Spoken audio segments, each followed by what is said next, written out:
SummerSlam week is upon us. The second biggest show of the year. WWE's put a pretty good card together, and we're gonna analyze it, break it down, give our preview, our predictions, our big takes for the next hour or so. But first, Kevin, we have some thoughts about the other company, as Triple H said in the Cody Rhodes documentary, the number two, the non-competitor, AEW, and a bit of NXT, pal. So plenty to look forward to for you guys.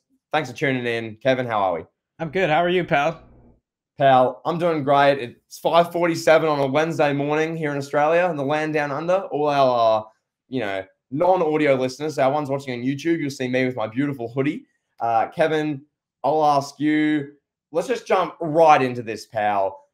You've been watching a bit of AEW lately. You've been watching really the main sort of stuff as well, particularly CM Punk. Where are you at with him now? Because we made a big thing about CM Punk like 6, 8, 10 weeks ago about when he comes back, his impacts, what we expect, what we look forward to from him. They're doing this stuff with Ricky Starks. Kevin, I'll bounce past to you. What are your thoughts on what you've seen so far? Well, but before I answer that, let me ask you this question. Where are you in terms of just like your wrestling viewership? Are you watching wrestling every day, weekly? Are you watching like SmackDown in full? Like, where are you at in terms of your viewing habits? Yeah, so I'm watching all the YouTube clips of most of SmackDown's clips, which I think also how many different clips from each show tells you a lot about your general interest. So I'm watching most of the SmackDown stuff. I'm watching maybe so half of the Raw stuff. I'm watching literally the CM Punk Starks and then the MJF Cole AEW segments. So I'm watching like 2 AEW things a week, and I follow like no NXT. So that's sort of where I'm at. Basically, I'm most interested in SmackDown. I'm not watching any show like in its entirety. Kevin, I don't personally have the time or the life capacity to sit down and watch 2-3 hours of a weekly TV show for wrestling. I'll watch the pay-per-views, that's fine. But the weekly shows, I don't have the capacity to, so I don't. I just watch the clips. So that's for me. Kevin, for you, what are we looking at for you? Yeah, that's where I'm at too. I watch just the clips, and I keep my finger on the pulse on what's going on in Twitter, see what's trending or who's trending. That's kind of how I garner what's going on in wrestling, just from a general standpoint, based on Twitter mostly. And then if it's something that I see a lot of people talking about, like a lot of people are talking about the CM Punk segment, so I went out of my way. I watched the clip. I really don't sit back and watch like everything. There's some weeks where I'll let Dynamite pass by. I don't check in, or Collision. I don't really check in on it. But I did watch that CM Punk and that Ricky Starks segment. I thought it was intriguing. CM Punk with the microphone is just really good.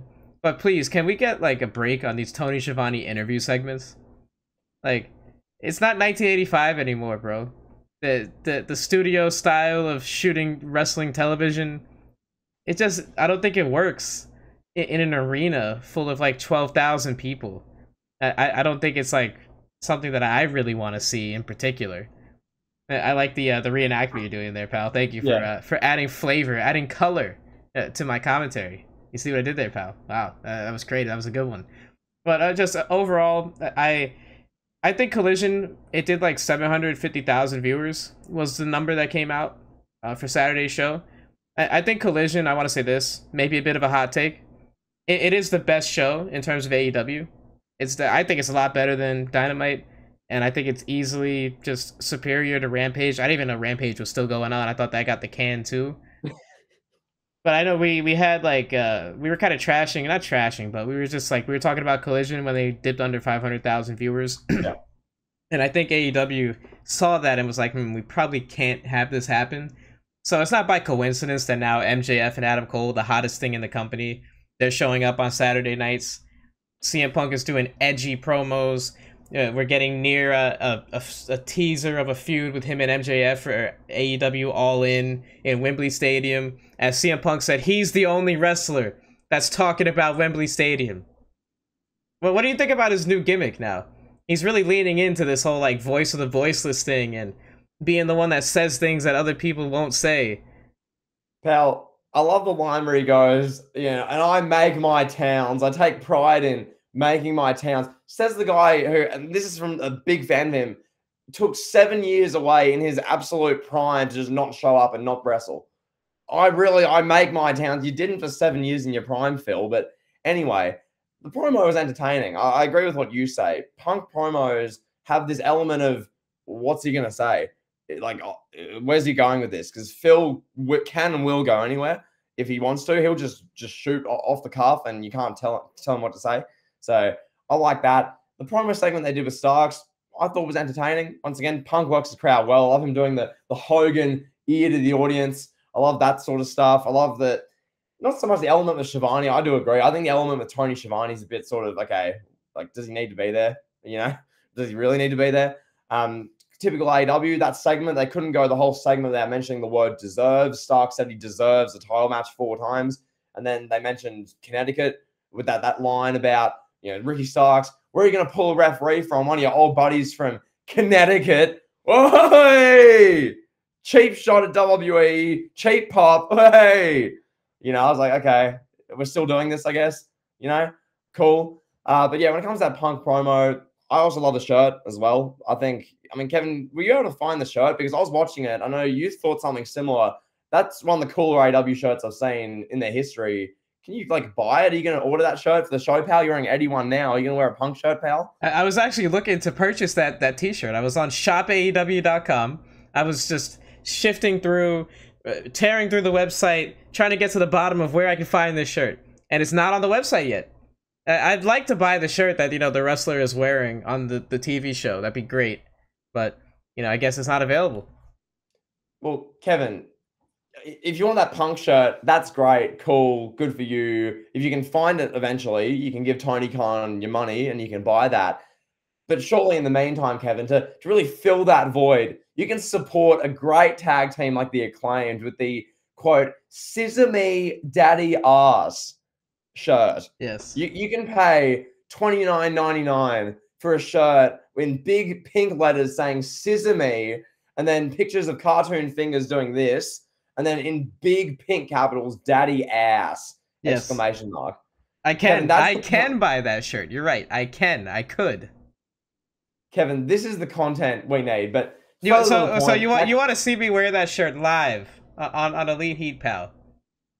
Pal, can you imagine? That would be hilarious. I get that in every Elite Heat clip thumbnail. You with a Scissor Me Daddy Ass shirt. But no, for real, the Punk thing's interesting. I like that he mentioned Wembley Stadium because they barely mentioned that. That's, as Punk alluded to, no one's really mentioning it in AEW. It's just like, oh yeah, that's happening in 4 weeks. Cool. We've got 70, 80,000 tickets sold at Wembley. All Out's happening the week after, All In, whatever. We're not going to mention it. It's a bit odd. That's the one takeaway I do have on that.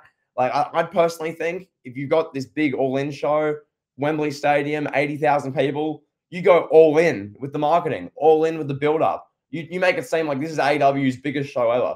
This isn't just some pay-per-view being held in front of 15,000 people in a random building in the US. This is 80,000 people in the UK. This is the biggest thing AEW's ever done.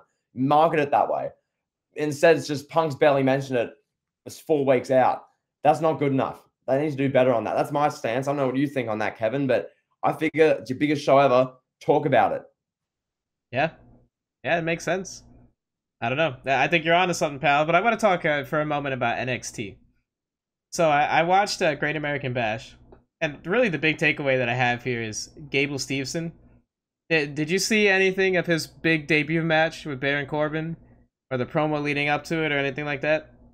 Funnily enough, I've seen the build-up with him, and where he's throwing people around on that. I forget what the actual thing is. The NXT Underground thing they did with him throwing people around and him announcing himself. Gable Steveson arriving. I've seen that sort of stuff. I haven't seen the match, so you can maybe fill me in. Is there, and the listeners in who haven't seen it, is there?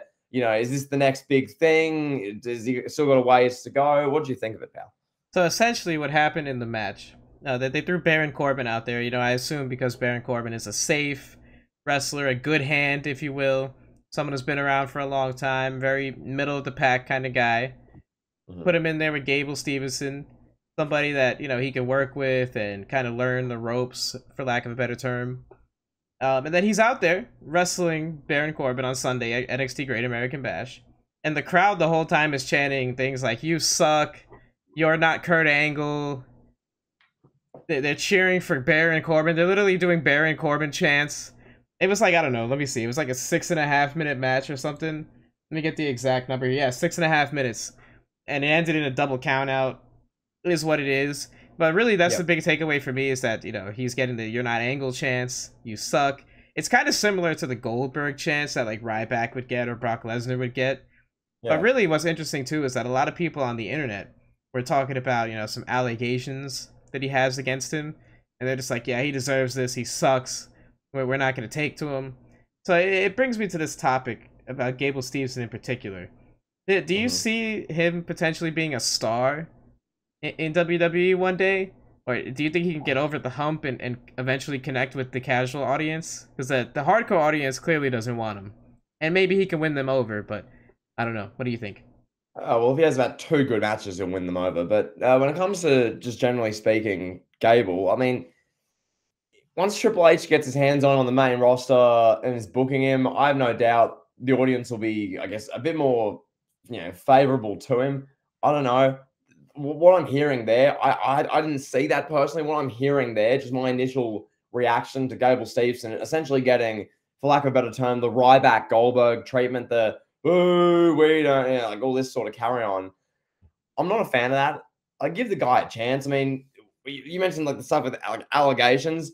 I mean, Darby Allin has allegations, and that hardly ever gets mentioned. That's not a big deal. That doesn't get him booed and negative crowd reactions all the time. And there's a number of guys in wrestling who are like that as well, where there are allegations. We don't know it's allegations, but as far as Gable Stevenson's WWE career, I mean, I like the thought of him being a potential future big star of the company. I like the thought of him going a long way. You never know where he's going to go. Just because in the past, in the last 20, 25 years, we've seen Brock Lesnar, Kurt Angle, we've seen some other great athletes really translate and have successful careers. Yeah, that's great for them. Forget them. This is Gable Steveson. What can he produce for you? We don't need to just associate him to them and try and tarnish him right out of the box. That's not fair to Gable. So that's my stance, at least. I don't know, Kevin. You enjoyed this great match with Baron Corbin, a Vince McMahon favorite who's now so far down the rungs of WWE. It's not funny. Anything else from Great American Bash, pal? Any big takeaways? Any ruthless opinions, pal, for our lovely listeners? I just want to say overall, from what I watched a 20-minute highlight clip of the entire show, and it really seemed like NXT has got their momentum. Not to say that they got their full momentum back, because I don't know if they'll ever reach like where they were in like 2016, 17. When they had like Nakamura there and Sami Zayn and Finn Balor, Kevin Owens. I don't think they'll ever get to that height. But it does seem like NXT has some direction now. Because there was a while there, especially like right before the pandemic and like through the pandemic, where it was just like, okay, this is an indie show with a budget. And you had like Adam Cole versus Tommaso Ciampa for 1,000 times for no reason. And then you had the NXT 2.0 that was like, okay, this is the future. This is about college athletes, amateur wrestlers, celebrities, young wrestlers, and then we're gonna give the belt to Dolph Ziggler. Yep. So now it's like now it seems like I don't know if you want to call this NXT 3.0 or Mhm. the reclaim of NXT, whatever however you want to phrase it. It seems like they have something going here. They have a good core of talent. I really enjoyed the family, the new tag team champions. But then you got Carmelo Hayes who's carrying the brand. Dominic Mysterio, I think he's a good addition. He's not ready for like a main roster championship, so putting him in NXT and letting him kind of run wild with the North American Championship, I think it's a good spice to the mix. So yeah, I think NXT in short, they're gaining momentum and it's a step in the positive direction. What they've been doing the last like 5-6 months. Would you say they've found a balance? Because as you allude to, NXT, especially in 2020, 2021, that black and gold version, which as you allude to, it was Fergal Devitt, Finn Balor, the Prince, holding the title for a year, wrestling matches in front of no fans. Like there was that, which was just so far one way, black and gold. And then they had that sugar rush and became 2.0. And it was like, oh my God, everything's in your face. Everything's super colorful. Everything's like over the top. They're trying to be super ruthlessly entertaining. And then now have they found the balance better, would you say? Is that helping them? Because I feel like when I look at NXT now, given how good SmackDown is most weeks, how consistent that product is, given how consistent the Raw product is on the whole, NXT doesn't need to be that, outstanding beacon of light in wrestling for WWE, how it was in 2018 when, for the most part, Raw was awful all year. SmackDown was good for 3 months at the end of the year. And NXT was like the only thing WWE really had that was like worth watching. So, in that being said, Kevin, I'll ask you: has NXT found the balance? Would you say? I think so. And I mean, not to answer your question with a question, but how does NXT function? Like, can you make it a third brand? Can you build around a certain core of wrestlers and then bring in like an alternating cast and crew of like rejects or guys that have kind of worn out their welcome on the main roster, like Baron Corbin, Ziggler, guys like that, along with a healthy mix of a young core that you can build around? We saw what they did with NXT in its prime, where the guys that were popular in NXT, the casual audience didn't care about them. You know, Nakamura, Sami Zayn, Kevin Owens. Those guys, yeah, they're great, and they became great hands in WWE. But it was like, it took a while for them to connect. But for the most part, a lot of the guys that were running wild in NXT, aside from those few that I mentioned and a couple others, not a lot of them really stuck on the main roster. Like Gargano, Ciampa, Adam Cole, guys like that didn't really stick. So I don't know what you could do with NXT. You use it as a developmental ground, but then you bring the guys up to the main roster. Like let's say they bring up Braun Breaker. Is Braun Breaker gonna stick in the main roster? Who knows? So I don't know.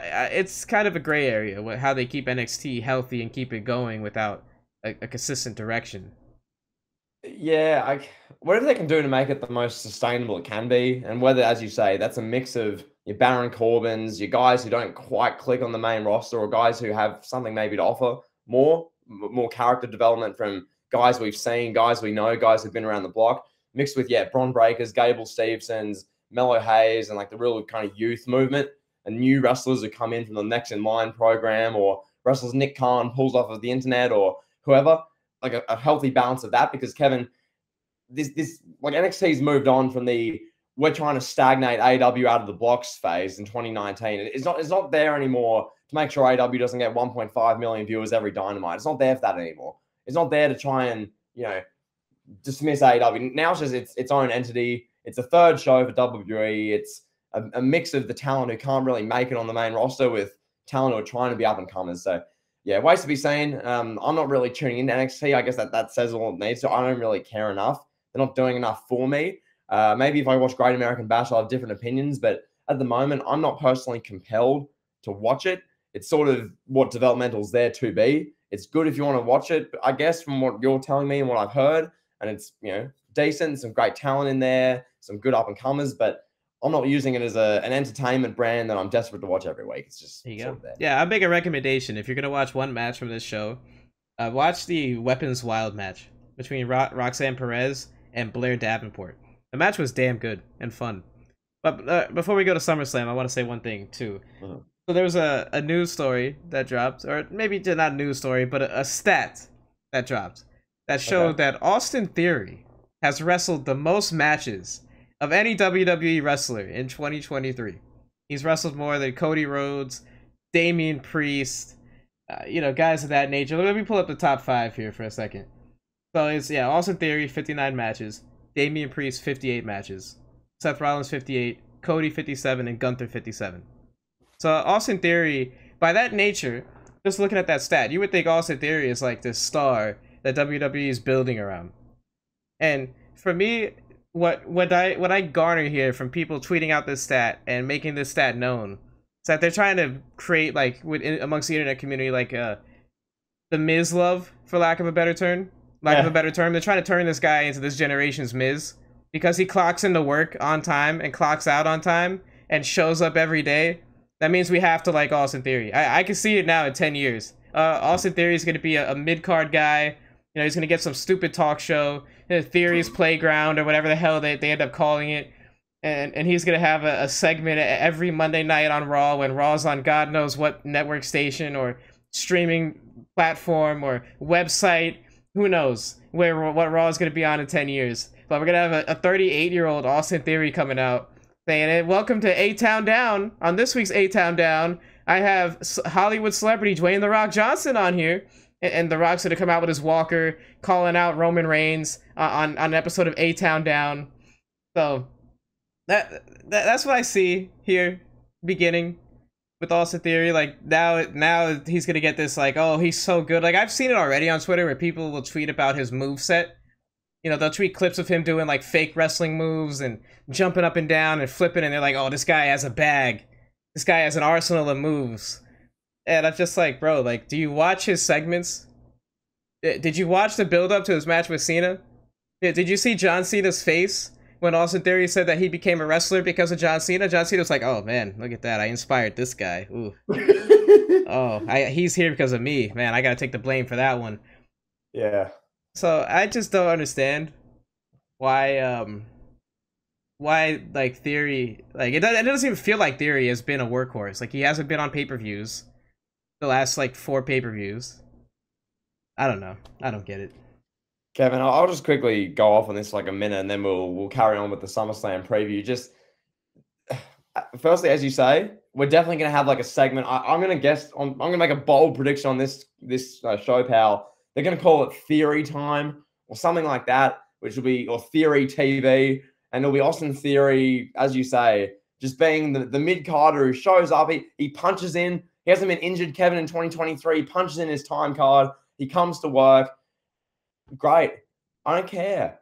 Okay. There needs to be a burden of performance for us to praise you. There needs to be a level of excellence, level of memorability with these matches. Kevin, those matches, so I think, what was the number? How many has he wrestled? Because I think 59 matches. 59. Okay. Off the top of my head, 2023 Austin Theory. What I remember, the Cena match at WrestleMania that was like a WTF, like that ended like 10 minutes prematurely. He just beat Cena. What? There was that where, as you say, Cena just was like, oh my God, this guy's an embarrassment during the build. So there was that. That's one. I remember his match with Edge from, I don't know what Raw it was. That was, decent. Edge got a solid good match out of it. I think it was a Raw main event one week in like February, March, I think. So I like that. And then Austin Theory, his triple threat match against Bob Lashley and Bronson Reed, the tsunami from down under at Backlash, pal. I remember that. So that's 3 matches, 2 of which were basically duds, and 1 of which was a Raw match versus Edge. That's 3 of the 59 I can recall for you, the rest of which are just there, And when you look at Theory as well, yeah, where to from here, Kevin? It's going to be what? People on Twitter saying he shows up, he turns up to work, you need to respect him. No, I don't. There needs to be a burden of performance for you to earn my respect. It's the same thing with Miz. He shows up for 15, 20 years and just works. He comes to work. You love the analogy you made about a month, 2 months ago with the Miz. He's the guy who works at Google. He's 64. He shows up. He punches in his time card. He sees the clients. He logs into his computer. He does his job for the day. Then he leaves. That's the Miz. Same thing's popping up here with Theory, Kevin. No doubt at this rate, he'll top the 2023 most matches wrestled list. Everyone will say, OMG, what a workhorse, when hardly any of them have been entertaining, memorable, or worth watching. So no, I'm not going to praise him for showing up to work. Burden of performance. Give us something to talk about. Give us something memorable. Give us something we're going to lead off Elite Heat with. Give us something interesting, a promo, a match, something. But Theory hasn't given us any of that. Theory, no, Kevin, no. So that being said, anything else you want to say on Theory, Kevin, or do you want me to introduce a little bit I thought of? Yeah, please. So, Kevin, have you seen Wrestling Gifts video titled "Wrestling is Booming"? Yes. Yeah. Great so video. a lot of the sentiments from that I'm going to make in this point. Wrestling in 2023, Kevin, if you told me and painted the picture of where wrestling's at right now to Jimmy in 2019, 2020, 2021, I'd just be so thankful, so grateful. Because, Kevin, a lot of what my channel, the JTE channel, just generally, how that came to be was WWE sucks. It's like unwatchable in near enough every way outside of 1, 2, or 3 little segments overall each week. Here's my channel to tell you what wrestling could be. WWE nowadays, there's no need for me to really make videos with the what if I took over, what if blah, blah, blah, because they're doing a good job of making it watchable. This being said, Kevin, I went back in the archives of Jimmy the Elitist, pal, back when I was the Elitist with no face cams, no nothing in 2020. I knuckled down and watched a bunch of my Raw and SmackDown reviews and a bunch of my rants. And Kevin, it was eye-opening. I was sitting here right at this very desk right here, listening to 2020 Jimmy, this disgruntled 16 turning 17-year-old going off on Bobby Lashley flipping tractor tires in an empty performance center. I was going off on all of these segments. Nia Jax botching and nearly killing Kairi Sane. I was going off on all of it about how unwatchable Monday Night Raw was and Friday Night SmackDown was week to week. I was yelling about Bruce Pritchard. I was yelling about Bobby Lashley once again with the tires. I was yelling about dog food with Baron Corbin and Roman Reigns. And it was a real come to Jesus sort of moment. It was a come to realization moment. It really hit me, Kevin, how great what we get now is in comparison. Kevin, this Bloodline era we're in at the moment in 2023, what we're getting, is it the greatest wrestling of all time? I mean, someone argues certain segments, certain wrestlers are the greatest at certain aspects, but on the whole, is it like an absolute full boom period just yet? Not quite. They're potentially getting there. They're taking the right steps. But oh my God, Kevin, just to emphasize one more time how bad everything was in 2020. That was an era of Braun Strowman having slime poured on Caleb Braxton as the Miz and John Morrison are in a truck doing this like they're the Lazy Town villain, pranking someone. That was the era we were in. So, Kevin, I want to say 2023, as we transition to this SummerSlam review, I want to say thank you, Paul Levesque. Thank you, Nick Khan. Thank you, WWE. I want to say thank you for this great content you are giving us. We got to thank Vince McMahon, too. Pal, thank you, Vince McMahon, pal. The GOAT, pal. Vincent Kennedy McMahon. Well, you know what we're thanking him for? Track record in wrestling history. Go on. We're thanking Vince McMahon for writing those hush money, those sweet, sweet hush money checks and hiding it from the boards, pal. Hiding it behind the numbers and letting the federal government get involved and investigate him and get him out of there. So shout out to Vince McMahon for cutting those checks, pal. Because he easily, could have just went to the bank, his personal bank, and got some money out of his personal bank and paid the lovely ladies that he was hanging out with. But instead, he decided to use WWE's books, pal. So thank you, Vince McMahon. It's great stuff. And Kevin, with that wonderful introduction being said, do you want to transition into the second biggest WWE pay-per-view of 2023? This is SummerSlam. Damn it. This is a big show. Kevin, yes. I'll throw it to you. Where do you want to start here? Do you want to give general overall opinions on hype levels, or do you want to start with a certain match? What do you want to do, pal? The ball is in your court, pal. Talk to us. All right, I'm going to ask the audience. Elite Heat viewers, what do you want to talk about? Ooh. CM Punk! CM Punk! What do you guys want to talk about? All right, so yeah, with that being said, let's talk about it. Cody Rhodes versus Brock Lesnar. Yeah. Lovely transition. Wow.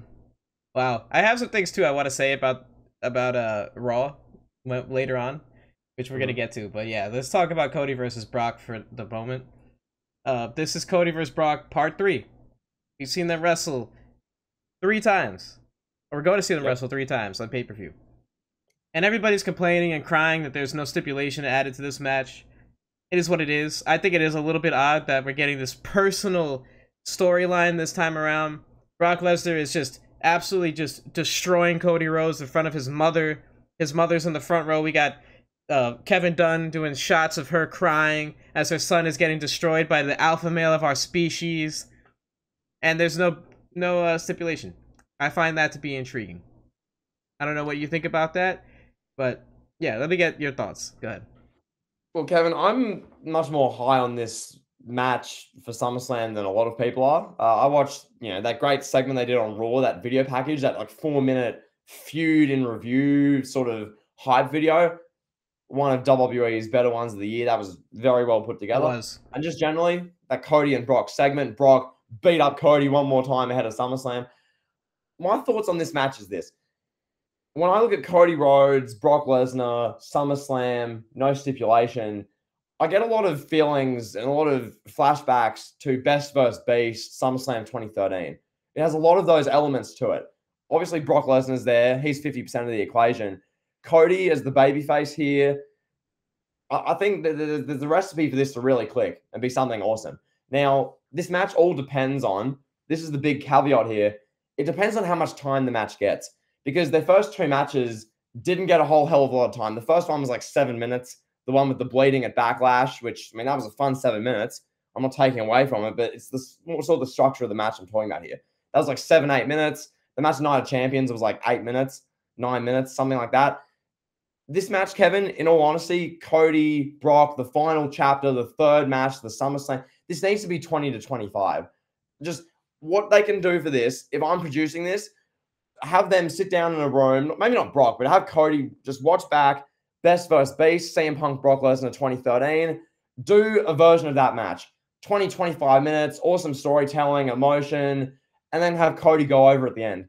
Boom. There you go. You don't need a stipulation. Last year, we saw Brock Lesnar in the big, over-the-top SummerSlam stipulation match. We saw every fun weapons spot under the sun last year with the Brock Lesnar SummerSlam match of the stipulation. We saw the ring get flipped up. We saw, all the weapons under the sun, stairs and tables, and flip the announce table and chairs. We saw that last year with Brock Lesnar in a crazy stipulation. That was awesome. Park that. My excitement level for this match for Cody and Brock is very high. If this is a 20, 25-minute Best versus Beast style match with Cody and Brock, as it should be, I cannot wait. And Kevin, one thing I will say, one more before I pass back to you. When we look at 2023, I think this will be one of the big storylines we look at if they do this really well at SummerSlam, because you've got Cody, who is like the hottest guy of 2023. This is like Cody's year from a overness, from a reaction standpoint, versus Brock Lesnar, a guy who we rank roughly around number 10 all time, like a top tier all time guy. So this has all the makings for being a great SummerSlam match we reflect on years in advance positively. So with that being said, Kevin, I'm pretty high on it. Talk to us. Give us your ruthless opinion on this match, pal. I'll be honest. I'm not really looking forward to it. I don't see Brock versus Beast or Best versus Beast. I don't see that. I look at this more of like Brock versus Roman 2018 or Brock versus Orton 2016. But really, this is really what I see this being. I don't think they're done with this storyline. I think they're going to drag this out and get a Hell in a Cell match out of it. I think that's going to be the big match for Hell in a Cell, if they even still do Hell in a Cell pay-per-views. I don't know. We'll see if that continues to be a thing. But I do think it's going to be Brock versus Cody, a Hell in a Cell. I think it just makes sense. They're what? They're one apiece. Cody won in interesting fashion, and Brock won. You mentioned the bleeding and all that. So I don't know. I don't think this is a definitive ending. I don't think it is. I don't know what's gonna happen, how they're gonna drag this out, but I feel like they're gonna drag this out. I think this SummerSlam show. I'll let you go in a sec. I think this SummerSlam show is being built around really two other more important matches. I'd say the Roman and Jey Uso match, undisputed #1 match, and then I think Logan Paul and Ricochet, you could argue, is the second most important match. They had the opening segment on Raw. It is Logan Paul. It just feels like this match is taking a bit more of a back seat, which makes me weary in thinking that we're going to see a fourth match. You don't think it's possible at all. You're saying it's 100% no. You don't think that in a 6 weeks time we're gonna have Cody calling out Brock Lesnar for a Hell in a Cell match. No, it's not that I don't think we're going to see it. It's that, Kevin, I have a lot of sort of trepidation for Cody post SummerSlam. And let me explain why. Obviously, ever since Cody was screwed at WrestleMania and the whole thing became clear that they're going to try and get him through to probably WrestleMania 40 to probably win the title, get him through a whole year, it became, how do they do that? And they've done a Brock Lesnar feud for 4 months since WrestleMania, which on the whole has been entertaining, serviceable, pretty good at points, fun. We had the 1 month of Dominic in there. That too. Yep. But my point being here, after SummerSlam, what's the sort of direction with Cody? And what you're saying there, I could see it. I could see them squeezing another 6 to 8 weeks of juice out of this, trying their best to get Cody through as much of 2023 as possible before you get to next WrestleMania season, where you can really, get the wheels going again, and you can have him in the Royal Rumble, and he can be runner-up to Gunther, and then he can win the Elimination Chamber and take on Roman. I can see that. I can see them. But for now, Kevin, for the time being, for the remainder of 2023, what does Cody do? What are Cody's options? This is your top babyface. Either you continue the Brock feud to a 4th match, a 5th match, a Hell in a Cell, whatever stipulation match, you stretch it out, which is really risky, and you risk just diluting that altogether. Or you have maybe Randy Orton come back and you do Cody Orton, potentially, or the worst case scenario, which I've seen pitched, if they do this, I'm boycotting the Cody Rhodes bandwagon. If it's Cody Rhodes and Bray Wyatt, I'm done. If Cody lost at WrestleMania just to have the story go on, because as Paul Levesque said in the post-match press conference at WrestleMania, WWE is an ever-ending storybook, and that storybook means post-SummerSlam, it's Cody versus Wyndham Rotunda. No, if that's where they're going. But Kevin, to answer the question, I want this to be a definitive final third match, but because they're doing Reigns versus Jey Uso 3, and because of how much spotlight they're giving Ricochet and Logan Paul, as you mentioned, maybe this does continue. Maybe it does. Maybe that's a great point. Maybe we'll look back on this in 3 weeks, Kevin, going, damn, Kevin was bang on that. And I hope you're wrong. I hope this is a definitive final match for them, but there's no stipulation. There's like 3 days, 4 days from the actual match. So maybe they do it. Maybe they do a Hell in a Cell in 6 weeks. This is perfect. This leads me into the point I wanted to make about Raw. And this is why, I'll elaborate, give you some more context, why I think that this Cody-Brock match is going to take a bit of a sideline. So I watched Raw. I watched 2.5, maybe 2 hours and 35 minutes of Raw. I missed the last match, the tag team main, not tag team title, but the tag team main event. And the big focal points of this show was, okay, they opened the show with Logan Paul in the ring and calling out Ricochet. He said the whole line. Did you see what he said about Samantha Irvin? Yep. Yeah, He's like, oh, you're going to have your girl announcing my name as the winner, bro. It's like, so that's a big, social media moment. And then I thought it was interesting that Cody comes out at like 8:50 Eastern. So it's like they're just throwing Cody out there randomly, just like, hey, go out there, Cody. Go talk. Then Brock beats his ass. But really what was spotlighted on this show, more than anything, was Ronda Rousey versus Shayna Baszler. Yep. They were giving this match the spotlight. I think it had like 4. I think I counted 4 segments. You had an interview with Shayna, interview with Ronda, and they were kind of chopping it up and breaking it down into segments, telling their whole story. And me, personally, I'm invested. I think they've done a great job with it. I want to see the match. You had Ronda Rousey crying. You had Shayna Baszler crying, talking about their friendship and how much they mean to each other and all the controversies, like the little personal conflicts between the two. I thought it was really good. It's something that they couldn't do in MMA. Obviously, both girls are past their prime. That's a real sport. But they could do it here in an entertainment standpoint and bring some of that real life mix into it. I'm a fan of real life storylines, so I like that. And then on top of that, the Judgment Day. Those are the 3 focal points of Raw: Logan Paul, Shayna Baszler, Ronda Rousey, and the Judgment Day. Cody and Brock kind of lost in the shuffle, as weird as that is to say. Isn't that weird? Kevin, it's not surprising to me that Triple H favorites, Finn Balor, Shayna Baszler, and Ricochet, are being positioned above Cody Rhodes and Brock Lesnar in the sort of pecking order of Raw. So it's not favoritism. It's so they can headline Hell in a Cell. They're going to be the main focal point when Roman Reigns is gone. We're going to talk about that. When Roman Reigns is off and doing Hollywood auditions with his cousin. Good. This is Cody and Brock. Oh my! Am I in a bizarro world? Like, yes. I get it. They've been feuding for a few months. I understand. This is the go-home show to SummerSlam. You want to try and get some other stuff, some hype. I get it. But Kevin, as I alluded, this should be the best versus the beast. This should be like your big top face of 2023 versus one of your absolute all-time greats. A big third battle at SummerSlam. And as you say, Cody comes out at 8:50. The segment was entertaining, as they all are, with Cody and Brock and all that. It's not to take away from the segment, but it's the positioning. I understand if you're trying to give some shine to other stuff, but for F's sake, this is Cody and Brock.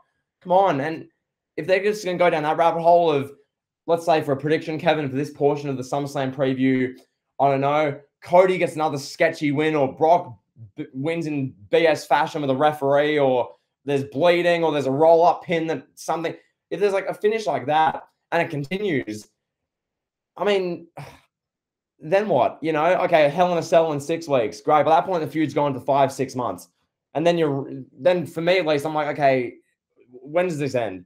This is becoming like Brock and Roman at that point. If they just keep doing it and doing it and doing it. That's dangerous. That's dangerous. And Kevin, I really hope they don't do like a Brock and Roman SummerSlam 2018. That would be a disaster for this. This needs to be a 2013 Brock Punk match. This shouldn't be a Brock and Roman 2018 where, Oh, look, it's Cody's dog at ringside. Brock's distracted by Cody's dog pal. Then Cody Rhodes rolls up the beast. 1, 2, 3. Adrenaline in my soul. Paul Levesque is out of control. Do it all to get screwed by Roman Reigns. Whoa! Like, if that's where they're going with it, then stuff me, Kevin. Why do I bother? But, there you go, pal. That's the prediction. If Cody's dog distracts Brock Lesnar and causes the match to be decided, I deserve immense payment from our listeners. There you go, pal. I think we get a no finish. That's my prediction. I think we get something like, literally, like, no joke, no exaggeration. Somebody from Cody's family is going to be front row. Brock's going to be beating his ass, taunting whoever's front row. Maybe they can pluck Dustin from AEW, whoever it is. It'll be somebody like, oh, this is his cousin that he wrestled with in high school. This is Cody's cousin. Brock's going to be beating Cody's ass, talking shit to the cousin, and then Cody's going to grab a chair and then get disqualified. And then everything you want, the best versus beast, all that, the big build that'll happen at Hell in the Cell or Saudi Arabia, whatever they decide to do. They'll get a, whatever pay-per-view, whether it's the next one or the one after, or the one after that, some pay-per-view between the next 3, between now to Survivor Series, one of those is going to be built around Cody versus Brock. Oh, they're going to do a Hell in a Cell match in Saudi Arabia. I see it now. They're going to stretch this out another 2 months. Kevin, I see it. It's become clear to me. Yeah. They're going to do that. They're going to have the Rhodes family ringside at SummerSlam. They're going to be crying. Cody's like 4th grade sparring buddy you went to school with is going to jump the barricade and start like shimmying at Brock Lesnar. And this all-time great combat athlete will like stand there and brick himself. And Cody will, there'll be a referee knocked over and they'll be bleeding. Kevin, the only non-finish I'm okay with is if Randy Orton comes down and just mercilessly beats up everyone and it's just a no finish. That's the only one that could lead to something more interesting in the long term. Elsewhere, Kevin, if it's QT Marshall's second cousin's brother shimmying at Brock Lesnar, and then Cody's dog Pharaoh comes out, and Brock Lesnar's like, oh my God, a dog, and loses. If they go down that rabbit hole, I'm done. I'm off the Cody Rhodes bandwagon. So, Kevin, this is a make or break match in my fandom for Cody Rhodes, Kevin. This decides whether I buy another piece of Cody merch or not, pal. Yeah, we'll pick this conversation up come Hell in a Cell when Cody vs. Brock is headlining the Hell in a Cell PLE in Saudi Arabia. So, WWE can meet their obligations to the Saudi Arabia contract and collect that sweet, sweet Saudi money. All right, moving on. Now, I already touched on Ronda Rousey and Shayna Baszler. Let's talk about that a little bit more. Yep. I think this is the swan song for Ronda Rousey. I don't know if she's coming back to WWE after this. And if it's her final match, she's going to go out with a bang. I don't know what this is going to be like. It's an MMA rules match. So my mind jumps to Kurt Angle versus Samoa Joe from TNA back in the day. You get like an octagon style ring. The girls are out there with their gloves. There's shoot punches involved. Somebody's shoot busted open. A lot of shooting going on, pal, in this match. What do you think about this potential MMA classic or MMA rules classic? You sound more interested and hyped for it than I am. I'll put it that way. I watched the Raw segments and I've been following what they've been doing with this.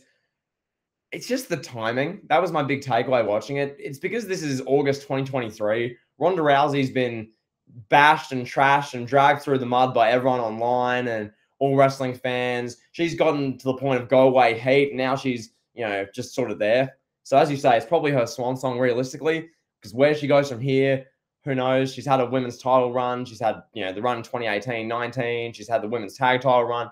But my general stance is this is about a year, 2 years, 3 years, 4 years too late. I don't know. Ronda Rousey's just not the same to me. Ronda Rousey, after her women's title run last year and everything that encompassed that, I got to the point where I'm just like, I don't care. And as good as this has been with the build and 100%, those like interview sort of segments they were doing were really good. Like if that happened in late, mid 2019, or that happened in, early 2022 at the start of Ronda Rousey's title run, like this is SummerSlam 2022 and they were doing this, like 3 months into Ronda Rousey's title run, Shayna Baszler fighting the good fight against this asshole Ronda Rousey everyone hates. It'd probably be awesome, but a year later, it's just not the same, which this is why you should have pulled the trigger on Cody when the timing was right, because then it can get to this point. But, timing's not here. I don't feel it. I'm not as invested with this as I should be because of the timing. So there you go. Intriguing. Comparing Cody Rhodes to Ronda Rousey. Interesting. I'm comparing the timing, Kevin. You can't wait a year and expect it to be as good. It just won't be. There you go. So carry on. Your thoughts, your MMA style rules. Match should be fun. I don't doubt it'll be a fun match. Probably some crying involved, some shoot MMA moves. Who wins, pal? Shayna, you reckon? Yeah, I think Shayna wins. You know, Ronda Rousey goes out looking at the lights, pal. Puts over Shayna Baszler. Then we get that Shayna Baszler women's title run that we know Triple H wants to book. So I anticipate in the near future after this, she's probably gonna set her sights on Asuka. We'll say, just to throw Asuka out there, and she'll shoot attack Asuka at one point backstage during SmackDown, and then she'll be champion at the next PLE or in Saudi Arabia on the undercard of Brock vs. Cody, and we'll get a 10-month-long Shayna Baszler WWE Women's Championship run that Paul Levesque is dreaming about while laying next to his wife. Now, moving on. Let's talk about Asuka, Charlotte Flair, and Bianca Belair. Might as well. Why not? Yeah. Charlotte Flair just loves being inserted into triple threat matches in SummerSlam and killing the momentum of the opponents. You know, Bianca Belair literally doesn't even feel like she was the biggest star in the women's wrestling world 4 months ago. Would you believe me if I told you that Asuka's been champion for 5 months? It doesn't feel like it either. This whole triple threat match, just like, I'm the queen, I'm here, I'm wrestling royalty, I'm better than both you guys. Cool. I have a take on this that I'm not going to say, that I'll tell you off air. I'm not going to say it on air, but it's an interesting one. Remind me. But yeah, okay. Continue. Well, Kevin, I'm going to ask you, because you watched Raw in its entirety, yes. Well, for the most part, outside of the bit where you tapped out at about 10:40 because you had work the next day. But you were watching Raw. I want to ask you, because this is the match I'm least invested in. Same. On the show. This is the match I care least about. This is just, as usual, as has been the case the last couple of years on the whole, outside of the Bianca-Becky stuff and a couple of other women's feuds. For the most part, it's sort of just been the Charlotte Flair match, the Raw Women's title match, the Asuka match, just sort of there to me. I've never really been that invested in these matches outside of when it's Becky versus Belair. So with this being said, Kevin, you watched Raw. You were gripped for its entirety. What was the sort of presentation of this? Where was this, in your opinion, in the pecking order? How did they really build this? Was it really just Charlotte Flair saying she's the queen and I'm having a match at SummerSlam? Was it really that, or like where that? Isn't Rhea Ripley the Raw champion? That I don't think they were on the show. They weren't on Raw. I don't remember. It was Becky Lynch and Trish and the Shayna Ronda stuff, and then Rhea Ripley got jumped by somebody. I can't remember. I think Raquel jumped her or something. Yeah. No, they were generally like. I mean, just generally with this build, because the question being more so, Rhea's the Raw Women's Champion who, she stands the Judgment Day and calls, Dom, Dirty Dom. Cool. Right. They had like a tag team match on SmackDown, I think it was. That was like, oh, okay, it's Asuka and Charlotte. They're going to try to coexist or something like that. Asuka and Bianca Belair trying to coexist. The buddy cop thing that we see all the time. No real promotion for this. It's just there. And that kind of brings me to a point that I want to make about this show in general. Like, people are hyping this up, saying that this is like, oh, this is the best pay-per-view of the Paul Levesque booking era on paper. This is it. This is #1. I don't see it. We got this shoehorn triple threat match that nobody's asking for. Another Charlotte Flair shoehorn triple threat women's world heavyweight women's title, whatever you want to call it. And then we got a rematch with Cody and Brock for a third time. We got Rollins and Fergal. 7 years too late, part 2 on top of that. And then you got Logan Paul and Ricochet. Like, Logan Paul's fighting an enhancement talent, a guy that got beat up by Brock Lesnar in 17 seconds in Saudi Arabia to collect that sweet blood Saudi money. Yep. And then you got Ronda Rousey versus Shayna Baszler, which is like, okay, yeah, like you said, 5 years too late. Then you have a battle royal. Then really the only 2 matches that I'm into is Gunther versus McIntyre and Roman versus Jey Uso. Okay, I'm gonna have to call you on this. What sort of did you want to say? But like, obviously, I understand. You have the third meeting of Cody and Brock, Rollins and Balor's rematch. What would be the matches, the alternatives, in your opinion, just off the top of your head? Free ball question here.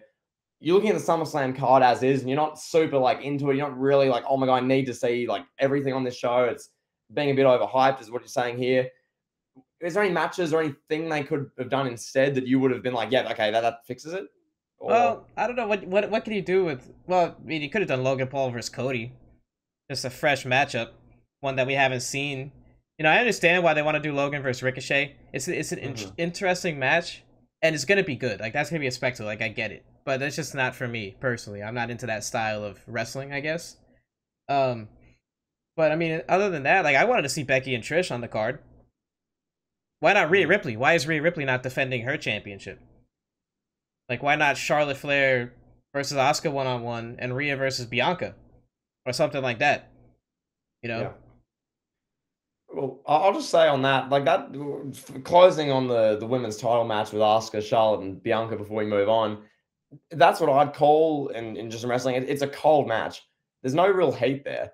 There's nothing that's really getting us wanting to see it. Most of the audience is just sort of like, okay, that match is happening. And that's been the case with either, I mean, it was the Raw Women's title formerly, but now it's a SmackDown Women's title. It's really whatever title Charlotte Flair's consistently involved in, whatever one Asuka's involved in the 2020s. It's just sort of like, oh, it's happening. I mean, the match won't be a dud, but it's not exactly a match you're desperate to see generally. So, yeah, it'll happen. Hopefully, it doesn't go too long. This is the other thing. Hopefully, this match gets maybe 10, 12 minutes and get him out of there. This doesn't need to be 20. Paul Levesque, you listen to this, just 10, 12, cut it short. Give like 55 minutes of TV time to or pay-per-view time to the tribal match in the main event. Give 25 in-ring minutes to Cody and Brock, please. Paul, please. Thank you. Like it depends how they structure the show. But Kevin, that being said, unless there's anything else you want to say about Charlotte Flair trying to win a 15th women's title, we can move on, pal. That's okay? Yeah, I think Asuka's going to win. Mm-hmm. Yeah, I'd agree. Unless they have Belair win again, but it doesn't seem like they're going to. It doesn't seem like it from where they're going. Kevin, I want to ask you about this, okay? You allude to it. This match, it's Logan Paul versus enhancement talent, Ricochet. It got the opening segment to Raw. I love that line and the whole presentation of Logan Paul. I love the aesthetic of Logan with like the black singlet top. He's got the cap backwards. He's just like it's a cool presentation for a wrestler. He's got he's got the muscles hanging out. He's doing his big promo, going on about how we had a viral social media spot. Here it is. Let's play the clip. There you go. Is that your girl? The ring announcer right there, Samantha Owen. I'm going to have my match end with me beating you, and your girl's going to announce me as the winner. And Ricochet is just like, oh my God, is that a memorable line in a promo? I've never done one of those. That's what Ricochet was probably thinking. So I look at this. They did the brawl, cool. And it sets us up for this match, Kevin. So this, I don't know if they've announced it, but this should open the show, I'd imagine. Like, there's no better way to open a show than this. This is going to be, I don't know how long it goes, maybe 8 to 10 minutes. Keep it fun, keep it short, keep it quick. Same as like a Kurt Angle, Rey Mysterio from SummerSlam 02. Don't need to go too long. Have it be get in there, high impact, high octane action, get out. I think it should be fun. I look forward to it. Should be good, should be entertaining. I assume Logan Paul wins, Kevin. I'll throw to you in a moment with your ruthless analysis of this. But if Ricochet wins this match, I mean, God, where does WWE go from there, pal? You reckon Nick Khan brings Logan Paul into WWE for him to lose to Ricochet? I don't know, but yeah, pal, your thoughts? Yeah, Logan Paul's definitely going to win. I don't see Ricochet winning. Knowing that Logan Paul's going to win, it makes that line even more interesting that they decided to go with that line with Samantha Irvin. Yeah, but just controversy. It works. Controversy creates cash, pal, as the great Eric Bischoff would once say. Yes. Yeah, I think this is going to be a good, like you said, 10, 12-minute match. It'll be a fine match. It'll be one that we look back at 5 years. We're like, oh, okay, that was a good opening match. Solid. Not bad. Probably one that we will rewatch. But other than that, not really much to it. It's a good way to get Logan Paul on the card. And we've seen Logan Paul and Ricochet already do some fun stuff together at the Royal Rumble and etc. at Money in the Bank and so on and so forth. Now we're going to get them in a ring. And this is like the closest that we could get to Logan Paul not Logan Paul, to Ricochet versus Will Ospreay. And some of those great indie matches that those two guys had. And we're actually getting it's going to be like a New Japan style match, for lack of a better phrase, on a WWE PLE. Yeah, no, should be good. And yeah, I've nothing really else to say about that. Should be fun. Kevin, do you want to move on to this match. This is a match, Kevin. This is 7 years in the making. Oh God. This is Seth freaking Rollins, as we've discussed, a guy who's failed twice as world champion. Seth freaking Rollins on his 3rd world title run against Triple H's favorite wrestler, a guy who Triple H loves to shoehorn into spots he shouldn't be in, Fergal, Finn Balor, Devitt. Kevin, they're having this match here. They had the match of Money in the Bank. It was okay, like 12, 13-minute world title match. Rollins retained. Sort of felt there. This match, I'd imagine it would get more time. I'd imagine they're going to have this match try and be like a show steal, a 20-minute match, I would assume, because Triple H is writing the show.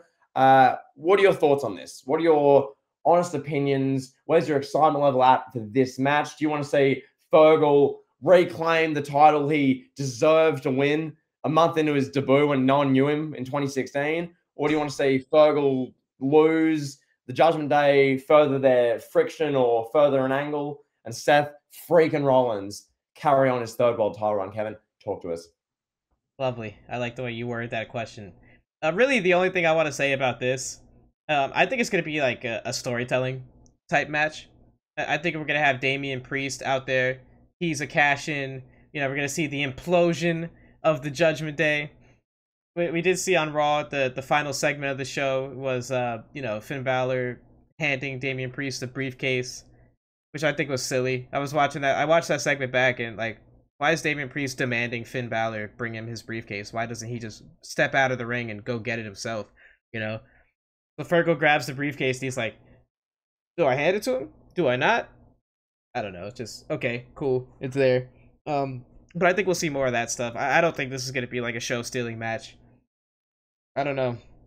Maybe. It wouldn't surprise me, since Triple H, as you said, Triple H is writing the show. But yeah. I don't know where they're going to fit all these matches in. If this is like a 3.5 hour, 3 hour, 45-minute show, and you're shoehorning already an hour for Roman and Jay, you know, that something's got to give. Not every match can get all that time, so who knows? It'll be interesting to see how this match plays out, but I think it's just going to be centered around Damian Priest's cash-in, whether he's going to do it or not. I do assume that he's going to cost Finn Balor the match, and we'll see maybe not an immediate split up of the Judgment Day, but we'll start to see Damian Priest versus Finn Balor, that storyline play out and come to fruition. Yeah, no, fully agree. And one more thing, just as I mentioned, like the Triple H guys, like, you know, to me, there are 3 kind of polar, you know, opposite examples. Like, you look at the Vince McMahon guys, Kevin, guys Vince McMahon was infatuated with, Baron Corbin, Lacey Evans. Like, they're sort of like the main ones off the top of my head I can think of, like those ones. Then on the contrary, you got Triple H, it's Finn Balor, it's Nakamura. You know, Nakamura, yeah. I mean, Bronson Reed Gunther. Even getting shoehorned. Sorry? Gunther.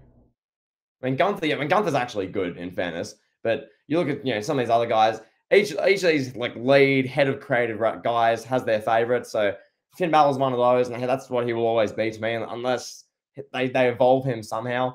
This is objectively his like best version of his character on the main roster. This Judgment Day thing, it's given him more of a purpose beyond my shoulder popped out and I deserve a title. It's a bit more than that with this element, but at the same time, Kevin, it waits to be seen. One more thing on this before we move on. Make a prediction now, Kevin. Crown Jewel or whatever show they do in 2 months in Saudi Arabia, 3 months.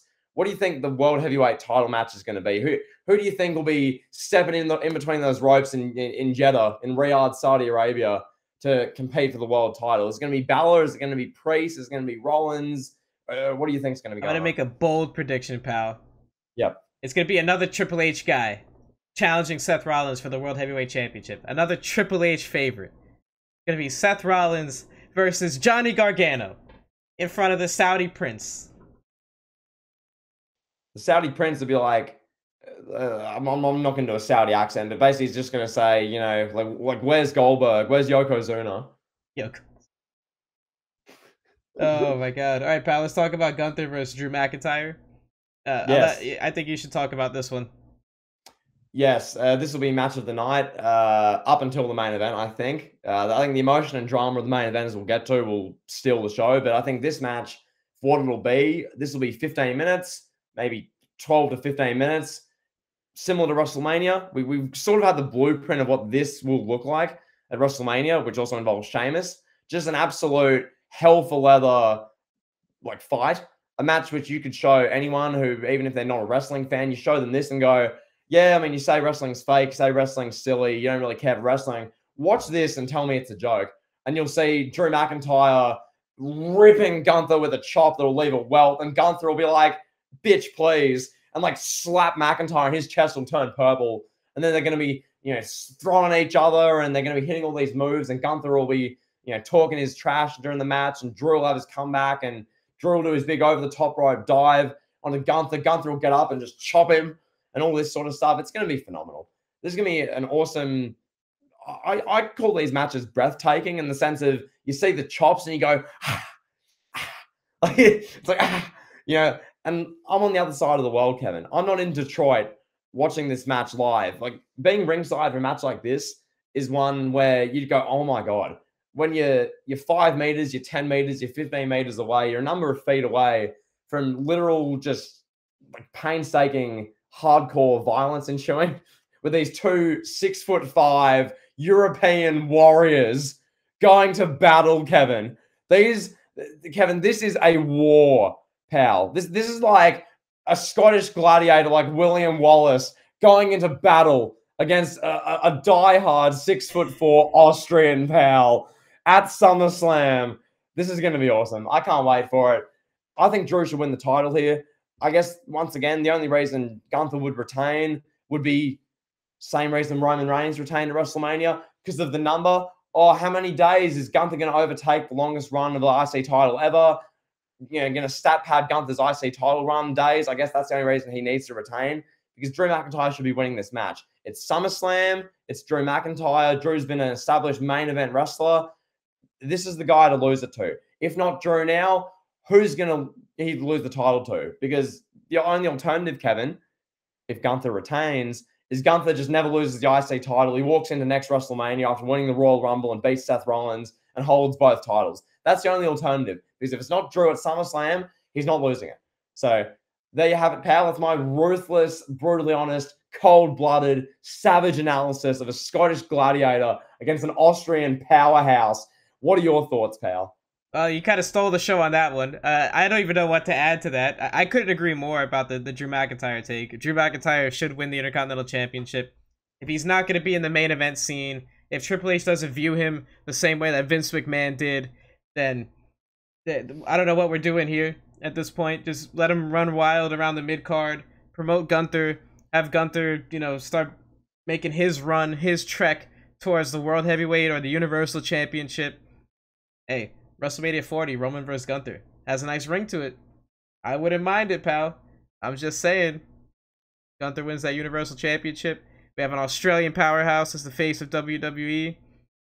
Hey, I'm with it. But now, what I want to say about this match, though, it's going to be fantastic. It's going to be hard-hitting. It's going to be just like a match's match, for lack of a better term. It's going to be a match that will maybe not inspire a generation. Wouldn't say that. But it's going to be one that we're going to be talking about for years to come, I feel like. I feel like this is going to be the defining match, the defining moment of Gunther's Intercontinental title reign. We're just saying something, because that WrestleMania match is one of the great WrestleMania matches of the modern era they had this year. So that's saying quite a bit. One more thing I will say, just on this, I mean, the match is going to be incredible. It's going to be it's going to be a moment in itself. This match is going to be a really memorable match. But beyond that, Drew McIntyre needs to win, because Drew McIntyre needs a SummerSlam moment. This is one of the big stars of this era, of the last 5 sort of years especially. What SummerSlam moments has he had? He had a match against Randy Orton in an empty building in 2020. That was his big one. Elsewhere, he had a match in 2021 against Jinder Mahal, where the storyline was that he was playing with swords in the Ganges against Jinder Mahal. And then he wasn't at SummerSlam last year that I can remember. So Drew McIntyre needs a moment here. Gunther, he's been well and truly made here. A loss after like a 3rd Claymore kick after a brutal match will not ruin Gunther. It's like Triple H is just terrified to have these long-reigning wrestlers lose matches. It will do wonders for him. Gunther will take, they'll take no hit from losing this match to a great of the modern era, like Drew Galloway, pal. Drew Galloway, a Scottish gladiator, hitting a 3rd vicious Claymore kick. Him standing in the corner after this fight. 1, 2, 3. Claymore, pal. 1, 2, 3. IC champion.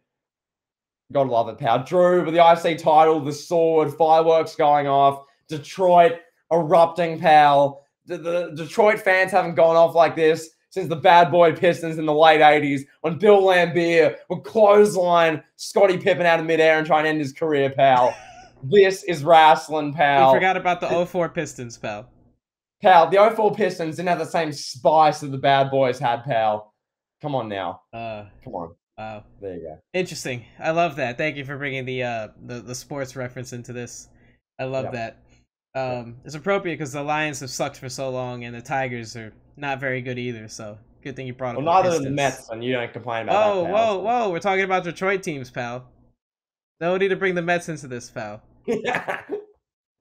So yeah, so McIntyre versus Gunther, like I was saying, I think it could be a era-defining match. When we look back at Gunther's Intercontinental title reign, this could be the one. You know, this could be a 5.5, 6-star match. If it was in AEW, of course, it'd be a 5.5, 6-star match. Just because, you know, Tony Khan didn't write Gunther versus McIntyre on a piece of paper automatically sets a ceiling at 5 stars for this match, according to Dave Meltzer, but I digress. Now, pal, are you ready to talk about... One more thing on that. If this match, whatever style, I think this would be like a 4.5, 5-star match. Whatever rating it gets in the subjective match rating sphere of the wrestling community, add on an extra star. Just because if these guys were Japanese, if this was in the Tokyo Dome, if this was in AEW, it would get that extra star. So keep that same energy for your match ratings. If this is 5 stars, it's 6 stars. So that being said, Kevin, over to you. Yes, sir. There you go. It's time to talk about the main event. Tribal Combat. Jey Uso is challenging Roman Reigns for not only the WWE Universal Championship, he's also challenging his cousin, Roman Reigns, for the Tribal Chief spot. I really liked the promo of last Friday. You know what's funny? When Roman buries a guy like Jey Uso on the mic, the crowd cheers and cheers and cheers for Jey Uso. But when Roman did the same thing to McIntyre 3 years ago, nobody took McIntyre serious anymore after that. Like Roman he's literally laughing at Jey like, ha, you think you could beat the Tribal Chief, ha ha ha ha, you know, and all this. And then Jey Uso clotheslines him, and like the building's erupting. Jey Uso's like getting 1998 Stone Cold Steve Austin pops, getting the Road Warrior pop. So it's interesting. It's just funny how the dynamic works. I was just thinking about that when I was watching the segment. But nevertheless, I thought it was great. Roman antagonizing him. And I don't know if you noticed, did you watch the segment from last week? Yes. Did you notice when both guys broke? When like Jey was like, I beat you, and he started laughing. And Roman's laughing. It's like, wow, come on, guys. Be serious here. But yeah, that's what makes this so good. They're having fun. You can see they're having fun with it. No, 100%. And yeah, I love that you bring that up. It's just like, you know, they know this is just great stuff. They know that whatever they do, everyone's going to call it cinema. And they're just, you know, when Jey Uso delivers that line, he's like, yeah, and Roman's like, what makes you think you beat the Tribal Chief? You're a nobody. You're a bum. Who are you? You're my right-hand man, but then you got replaced. Now Solo is. Like, what are you? Like, what's your role? You have no role. You're disowned by the family. Who are you? You suck. You're a bum. Like, Roman's just, like, trashing him for, like, 5-10 minutes. And Jey Uso's like, I beat you already. I'm going to beat you again. And Roman's like... You know, it reminds me of some of the great segments with, you know, guys like Batista could do this. Guys who, it would be simple. They wouldn't have to cut long-winded promos. It'd just be short, effective delivery, really good lines. And you go, oh, damn, that's a W. Like Jey Uso won that segment even after being trashed for like 6 minutes. Like, it's great how that works out because, you know, everyone just wants to see Roman, I guess, have someone stand up to him, which is the whole point of the storyline. So really good. Kevin, I will say in this match, this is going to be fantastic. This is just like most of these Bloodline and Roman Reigns matches in the past 3 years. You know who's going to win, but you can't wait to see it. You can't wait to see what sort of stuff they're going to unfold here. What's going to happen with Solo Sikoa? Is Heyman going to do anything? Is he going to influence the ending of the match? Is Jim Uso going to get involved? Is Jim Uso going to cost Jey Uso? Is Jey going to do something that affects Solo? Is Solo going to cost Jey, or is Solo going to cost Roman? Or are they going to tease Solo costing Roman? Or is a new Samoan going to enter the fray here? Is like they're going to be new. There well and truly could be, Kevin. Jacob Fatu could run out here, pal. Who knows? Who knows where they're going to go with this? There's so many different avenues. The story just continues to unfold with this. Will Jey Uso become the tribal chief? No. Are they going to have a couple of near falls where you think he really is going to be the tribal chief? Yes. Is the match going to be probably the most notable talking point match of the night? No doubt. No doubt. There's going to be so much coming out of this. I look forward to the 10-minute post-match cinema they give us, Kevin, where Roman's won the match. He's in a pool of his own tears. He locks in the guillotine. He's sobbing. We get camera shots of Joanna White, hair everywhere, drenched in sweat, tribal tattoos everywhere. Like, you made me do this, Uso. You made me do this. It's like Jey Uso just like passes out. It's going to be great. And the one spot I want them to use, as we mentioned like 2 weeks ago in Elite Heat, can they please do the spot they used from like the 2017 Hell in a Cell with the New Day and the Usos? Have like Jimmy Uso handcuffed or something on the turnbuckles. He's helpless. And then Roman Reigns is just like decimating Jey Uso when the referee's down with like a chair or something. Do something like that. Have Jimmy Uso sobbing. Have Paul Heyman like laughing and like just so much room for potential here, Kevin. That's my sort of initial breakdown. I'm going to pass the baton back to you, pal. Any more thoughts? How excited are you for this match? Is this the most legacy-defining match in the history of SummerSlam, pal? How does this match make you feel? Kevin, when you wake up in the morning, is this the first thing on your mind, pal? That's a bit strong, but yes, wow. The first thing on my mind. I love that. No, this is a great match. This is going to be not a great match. It's going to be a great match. If you would have told me in 2017 that Roman Reigns versus Jey Uso was going to headline a SummerSlam pay-per-view 6 years into the future, I would have laughed. I would have absolutely laughed my balls off. That would have been the funniest thing I've ever heard in my life. Now, I have a lot to say about this, so I'm going to answer your question first, and then I'm going to go on a tangent. So, to break down this match critically, we have Roman versus Jey. In-ring wise, we know what to expect from these guys. We know it's going to be good. And this is the third time that they've wrestled one-on-one. And they've managed to create a whole different story. They went there. They upped the ante. You got the tribal chief position on the line. You got the Universal Championship, the mustard gold belt on the line. You got Solo Sikoa out there. You got Paul Heyman. I assume Jimmy Uso will be there. It'll show up at some point. In-ring, it's going to be good. Storytelling, it's going to be fantastic. You're going to get typical Roman stuff, yelling at the crowd, saying, "Oh, I hate Detroit. Oh, that's why the water here in this state sucks." All that kind of stuff. The babyface reaction for Jey Uso when he's firing up, when he's punching Roman, it's going to be good. I don't know what to expect. And that's what makes this storyline and makes Roman and everything about him so unique. It's going to be a great match.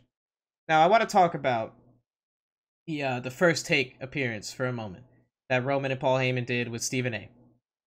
First of all, WWE's more mainstream than ever, pal. This is more mainstream than the Attitude Era. Roman Reigns and Paul Heyman appearing on First Take with Stephen A. Smith. That's the equivalent of Stone Cold being on the cover of TV Guide and Goldberg being on the cover of TV Guide. So all the idiot fans that hold on to the Attitude Era and they're like, "Oh, today's wrestlers aren't on magazine covers." No, they're on First Take with Stephen A. Everything evolved. Get with the times. All right, let it go. Let it go. Let the 90s go. We're in a different era. This is as big as it gets. That's about as mainstream as it could possibly get. I really don't think you get more mainstream at this stage. Maybe like appearing on Joe Rogan's podcast. That's maybe the only thing that could be bigger than sitting there getting interviewed by Stephen A. Yeah.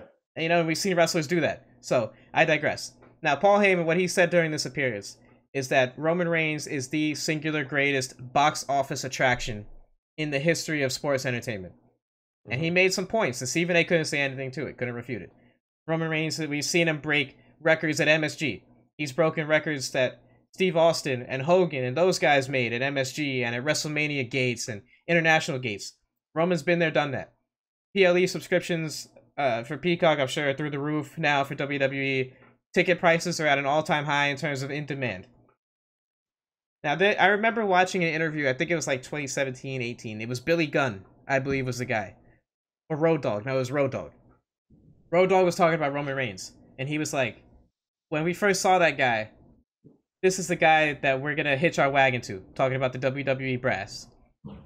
And WWE, they try to shoehorn it, they try to force it. It didn't work. Roman becomes himself, and look at him. Now Roman is everything that everybody said he would be. And we all hated the fact that people said it from 2014, 15, 16, 17, 18, and 19. Everybody hated it. Whatever they said, Roman's the guy. He's big box office. He's the guy. Roman has always been that guy. They just weren't using him correctly. Now they're using him right. Roman is the biggest draw since Cena. And I'm sure there's an argument now to be made. If Roman keeps doing what he's doing, there's an argument to be made that he's a bigger draw than Cena. You know, Roman gets the desired reaction from the crowd. Cena never got the desired reaction from the crowd at his heyday. Yep. Not only does Roman have, not only, like, Cena had kids and women interested, which is hard to do.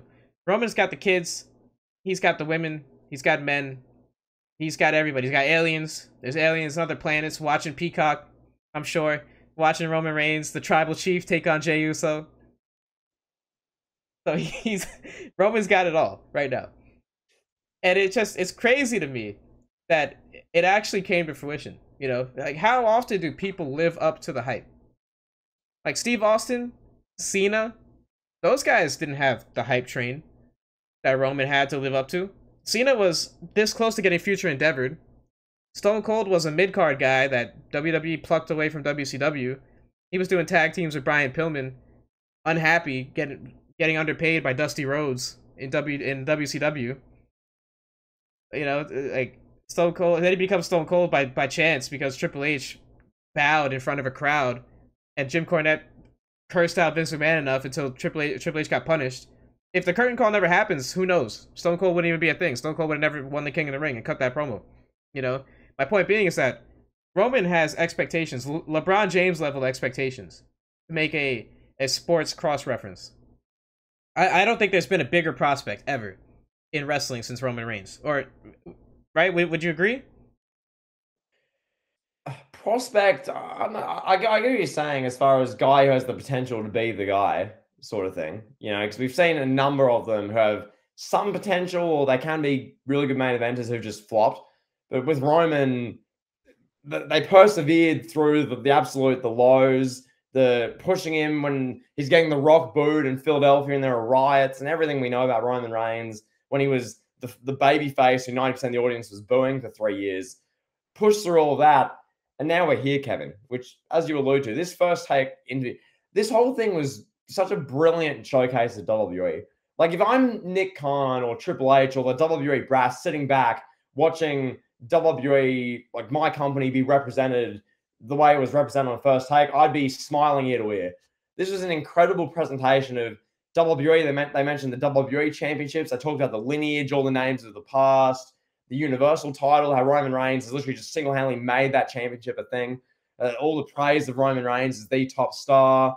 Heyman and that dynamic with Heyman and Stephen A. About Stephen A. wanting to be a manager, and Heyman's like, you know, these guys are dead. Like, I'm the guy, you know? Like, I'm the best manager ever. Like, how dare you suggest anyone else bar me is the best manager ever? Shut up, Stephen A. You know, like that, all that presentation. And I'm watching this going, no one else could, like, Cody could do a great job on like a First Take, and he's been on like the Today Show, and like Cody's doing these mainstream appearances as well. But the presentation of Roman walking in the room with the title belt, he does the little, you know, acknowledge me point. He's on the First Take set in the suit. You know, they've got Stephen A. Smith, Molly's there. This is First Take. You know, as you say, for 2023, what other bigger outlets are there? I mean, yeah, Rogan's podcast, maybe Tucker Carlson on Twitter. I guess maybe, you know, because there really isn't an alternative. That's too divisive. If it was like Fox News or CNN, that'd be too divisive, you know? Exactly. Or him going on The View, one of these, like, you know, left-wing narrative shows. Like, it wouldn't work. It just wouldn't work. This First Take is more, it's bigger than, you know, the Today Show with Jimmy whatever. You know, whatever. The Tonight Show, Jimmy Fallon and all that stuff, yeah. Yeah, like that stuff peaked like 5 years ago, 10 years ago. Now, First Take's like the big show. Like, that's the big show in sports. That is the big show. Everyone knows First Take. Everyone knows Stephen A. for something or other. So to have Roman and Paul Heyman go on that show and perform so well, it was great. You know, Roman just seems so comfortable. He's like, yeah, I'm the guy. You know, he's so just, he just oozes that. And that's what Dusty Rhodes saw in him 10 years ago, 11 years ago in developmental. And yeah, it's pretty crazy to see that. It's as you say, everything comes to fruition with that, and now, yeah, this is the Roman era. And one more thing I will say before I pass back to you, I love that you mentioned the idiots who still go on about how if this was the Attitude Era, they need to really amp it up, they need to do stuff better. The last 2 years, last year especially, what more else could you want? This is my genuine question. What more is WWE not doing that you could want them to see? Do they need more blood? I mean, you get blood with Cody and Brock Lesnar. You get blood when it needs to be there. Wrestlers aren't just bleeding everywhere. There's no need to. Do you want, I guess, Mandy Rose to be rehired just to do like strip teasers on Raw? Like, what more do you want? Like, what more could they be doing? Okay, Triple H is an asshole because he gives Bronson Reed a job and pushes him in the mid card on Raw. Who cares? Like, it's the filler segment of Raw. Is that really the biggest issue with Triple H? Knows, man. Like all these gripes, I don't get it. Oh, the Attitude Era did so much stuff well.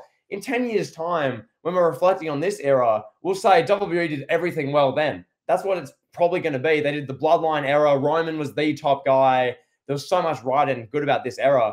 That's what people will be saying. So for a bunch of this discourse online and this very niche sort of, the term is anti-smart discourse of the audience, if it just be bitching and moaning about rubbish, it'd be better if it was, women were taking their clothes off more, and it'd be better if there was more blood, and they need to be TV 14. The show sucks because it's not TV 14.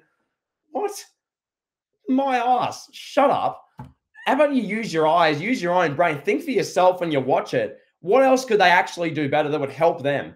Not just what you hear echoed from a YouTube channel in the wrestling community. Think for yourself. What more could they actually do besides Trish Stratus getting nude on television for no reason? Like, seriously, it's 2023. WWE, for what they're doing right now, outside of some little nitpicks with like how they're using Theory's US champion, or, the presentation, maybe Zoe Stark with Trish, I don't know. These are like little nitpicks. These aren't these big issues we had 3 years ago, Kevin, as I allude to. 3 years ago, we were saying literally everything was bad, and the only good thing on the show was like an Edge promo, and like Drew McIntyre was like good, and that was it. So thank you, Nick Khan. Thank you, Triple H. Awesome. Back to you, pal. Lovely. Yeah. No, I mean, I'm pretty much done with that, with this Roman Jey Uso. Roman's going to win. I think that's not a prediction. It's a spoiler, as Paul Heyman would say. I just want to get your thoughts overall. What are you thinking overall for this card? I'll go first real quick because I had said some stuff already, so I want to elaborate more.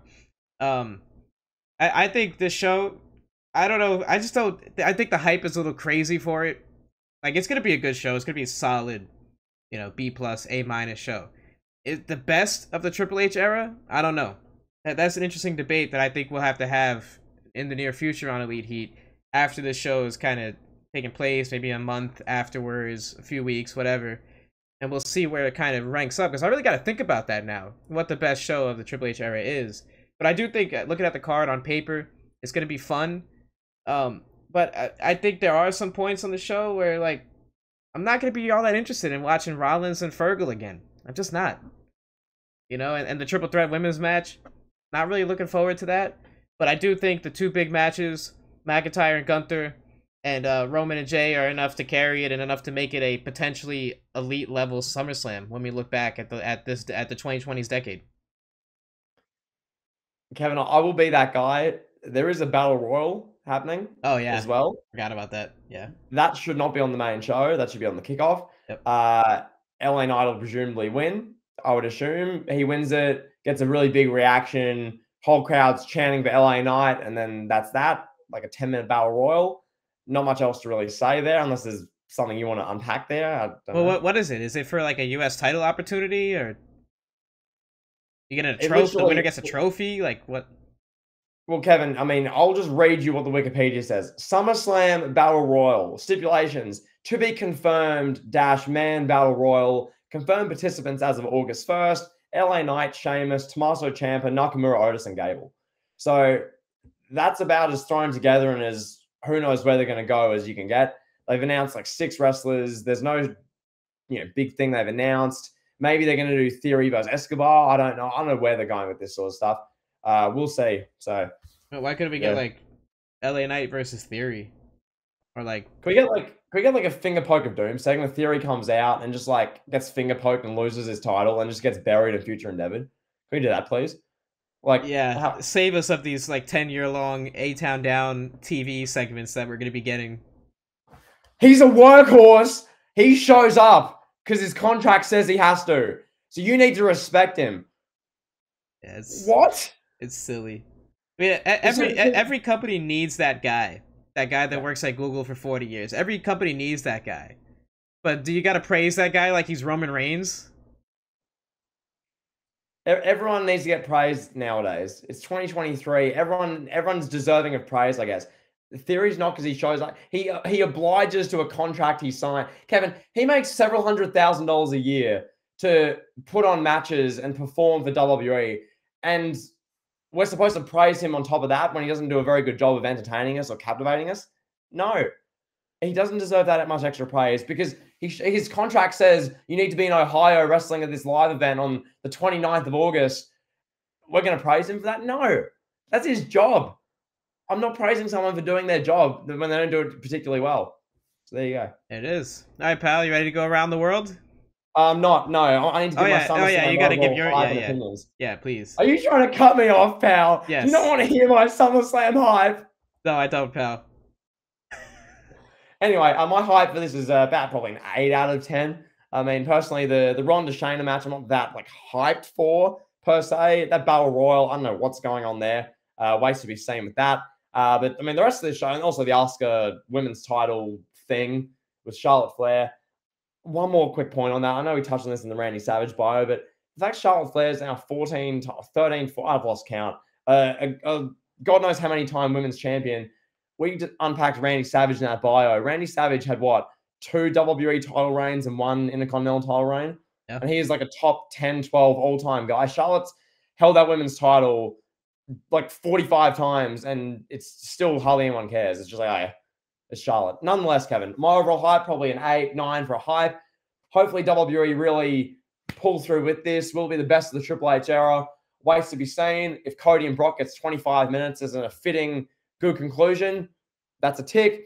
If the main event gets like 50 minutes of TV time and is pure cinema, tick. If Ricochet and Logan Paul gets like 12 minutes, 10, 12 minutes, is a really fun opener, tick. If Gunther and Drew McIntyre is everything we expect it to be, big tick. If Ronda and Shayna Baszler have a good match, big tick. If LA Knight wins the Battle Royal and has a good moment there, big tick. If Rollins and Finn Balor doesn't overstay its welcome and has a good resolution, that's a tick. So for me, has all the makings of what could be a great pay-per-view. You know, there's no reason it shouldn't be. So yeah, Paul Levesque, WWE talent, it's over to you. We've done our amazing preview, pal. This has been the best preview you'll hear in the community. This has been the best analyses, the best breakdown of any podcast in wrestling, bar none. So Kevin, I'm going to pass it to you, pal. I've got a globe right here, pal. Let's go around the world, pal. Around the world, pal. Let's go.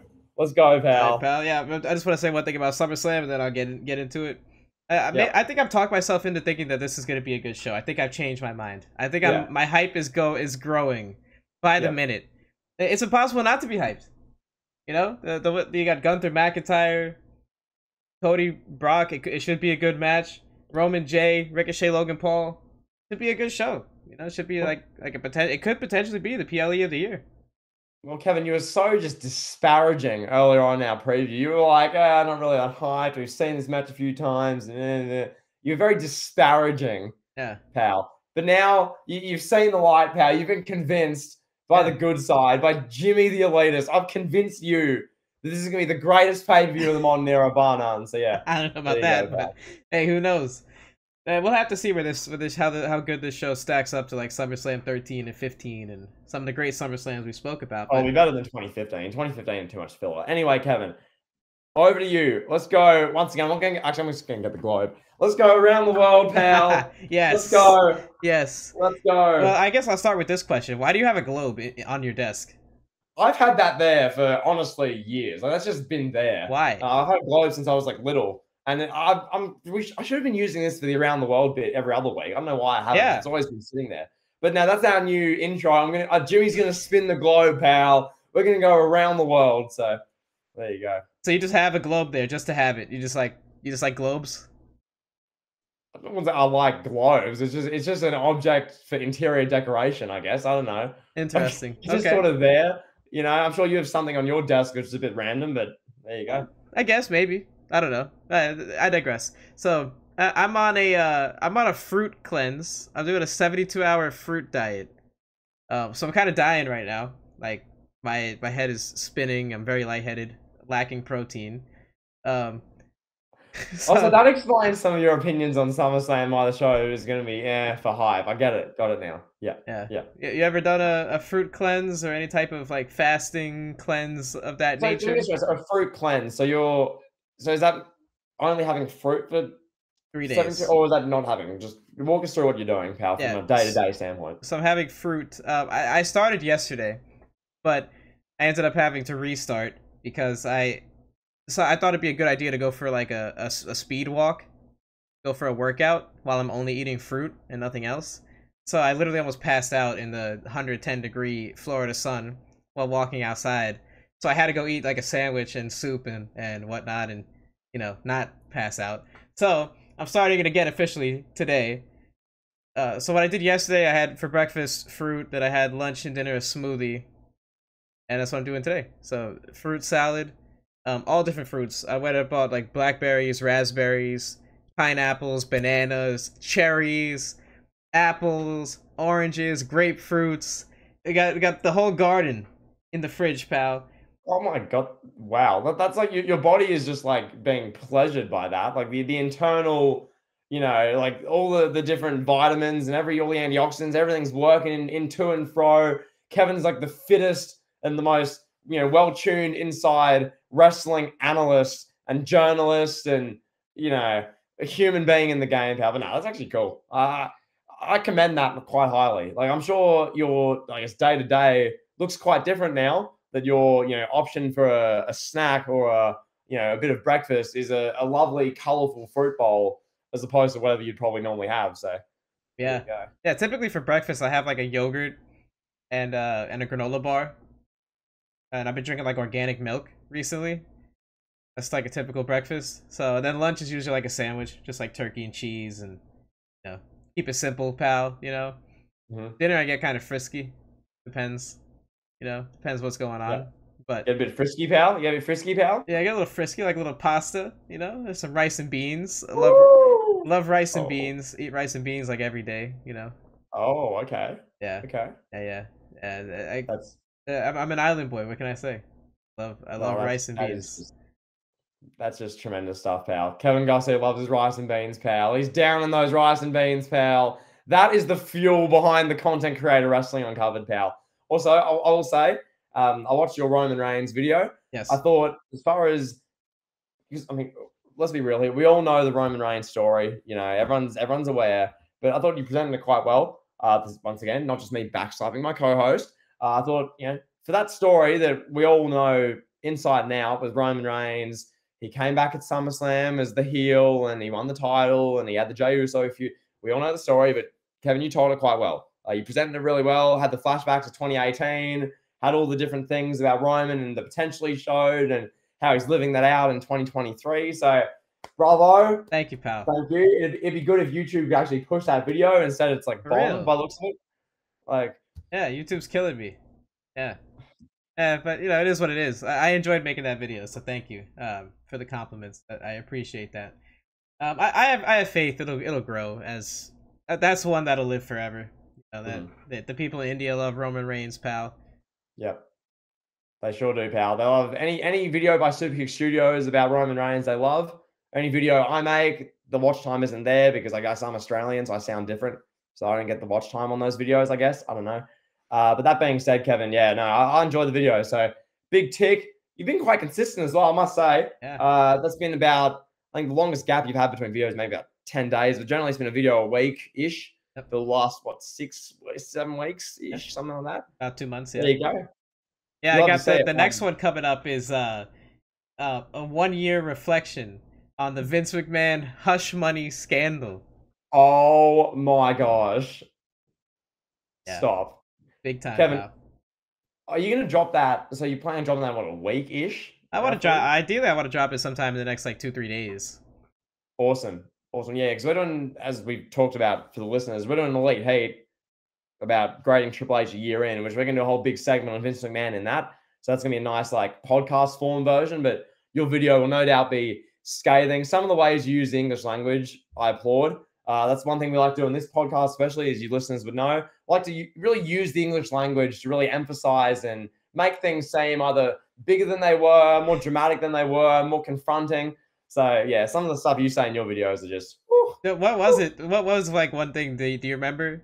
Oh, I think you were describing, I think it was Reigns and Brock Lesnar, I think. And the way you described Roman Reigns, it was like, using his age, often you use the ages. You're like, this is a 32-year-old Samoan, blah, blah, blah, facing a 41-year-old cage fighting MMA, blah, blah, blah. And then you go on about like the effect that has. And this drove away this many viewers, having Vince McMahon. Oh, no.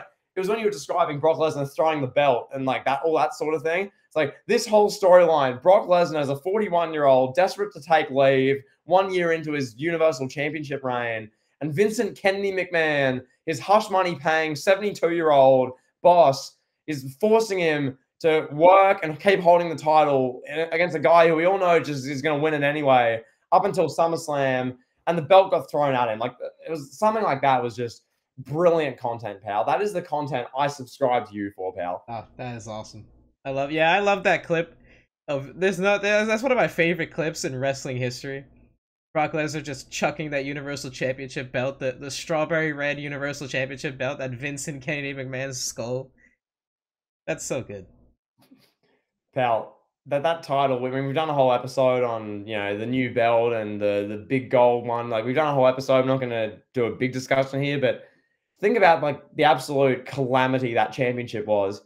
Fergal being on the main roster for 3 minutes and being gifted the world title when he's done nothing and no one knows who the hell he is. Oh. He wears demon paint, so we're going to give him the world title even though he's literally smaller than me. Okay. Then from there, Brock Lesnar, there's the Goldberg Kevin Owens calamity at Fastlane 2017. Brock Lesnar holds it for a year when he's not on the show. And the main thing on Raw is the Miz is Miz Bear with the Entourage with Curtis Axel and Bo Dallas. Get to 2018, it's Roman Reigns, Brock Lesnar every week. When Roman Reigns, 90% of the audience is booing him, and then it's just a disaster. Roman Reigns came in, and as I was saying on First Take, Kevin, he single-handedly made that championship the most prestigious championship in the history of the World Wrestling Entertainment Company, pal. Roman Joanna Y. Reigns, with his 5 children in his Pensacola, Florida mansion worth $6.8 million. Roman Reigns saved that championship belt, pal. Paul Heyman, the wise man, made that special by staring longingly at that championship like it was his long-lost son, just like every day. Hats off to Nick Khan. As our great loyal listener Brian once said, Nick Khan, one of the greatest visionaries, not just in wrestling, but in life. Nick Khan. Thank you, pal. And I can't say enough. So yeah, there's me, Kevin. That's me done. All right. That's me done. Let's get out of here, pal. We're an hour and 40 minutes in. It's been a hell of a show.